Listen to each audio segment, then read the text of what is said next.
ম্যাচের বয়স তখন ৭২ থেকে ৭৩ মিনিটে পা দিয়েছে। সাইড লাইনে অনুশীলনে ব্যস্ত থাকা নেইমার জুনিয়রকে ডেকে নিলেন কার্লো আনচেলত্তি। মায়ামির ভরা গ্যালারিতে যেন হলুদ ঢেউ উঠল, এক লহমায় আন্দোলিত হলো গোটা গ্যালারি। অবশেষে ৭৬ মিনিটে মাঠে নামলেন নেইমার জুনিয়র।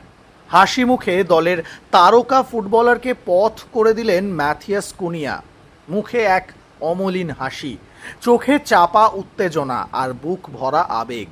সাইডলাইনে এসেই নেইমারকে জড়িয়ে ধরলেন কুনিয়া, যেন অস্ফুটে বললেন, তোমার জন্যই সকলে অপেক্ষা করছে, যাও নিজের ফেলে যাওয়া রাজপাট বুঝে নাও। দীর্ঘ অপেক্ষা। ৯৮১ দিন পর দেশের জার্সি গায়ে মাঠে নামলেন নেইমার জুনিয়র। এই মুহূর্তটার জন্যই অপেক্ষায় ছিল অগণিত ব্রাজিল ভক্তরা। হয়তো খুব বেশি সময় মাঠে দেখা গেল না নেইমারকে, গোলও এলো না তার পা থেকে, তবুও যেন সেই কয়েক মিনিটেই পূর্ণতা পেল এক দীর্ঘ প্রতীক্ষার গল্প। ম্যাচ শেষে স্কোরশিটে হয়তো নেইমারের নামের পাশে বিশেষ কোনো পরিসংখ্যান লেখা থাকবে না, কিন্তু ফুটবল সবসময় পরিসংখ্যানের খেলা নয়। কখনো কখনো এই ফুটবলই হয়ে ওঠে প্রত্যাবর্তনের মহামঞ্চ, আবেগের বহিঃপ্রকাশ।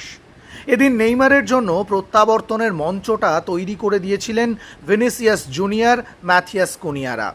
নেইমার শুধু মাঠে নেমে শেষ তুলির টান দিলেন।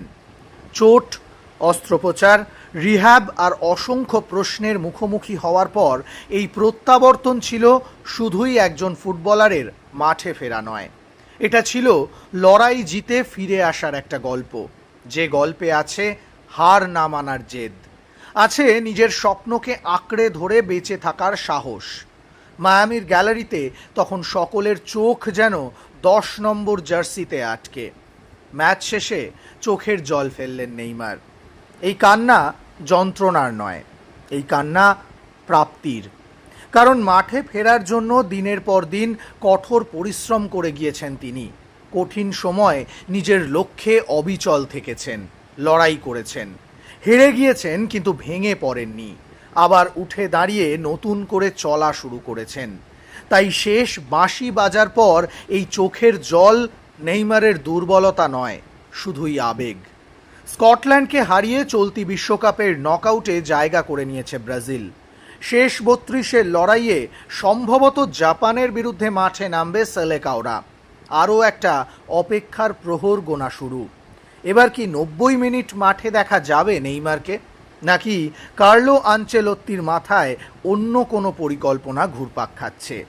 উত্তরের অপেক্ষায় অগণিত নেইমার অনুরাগী।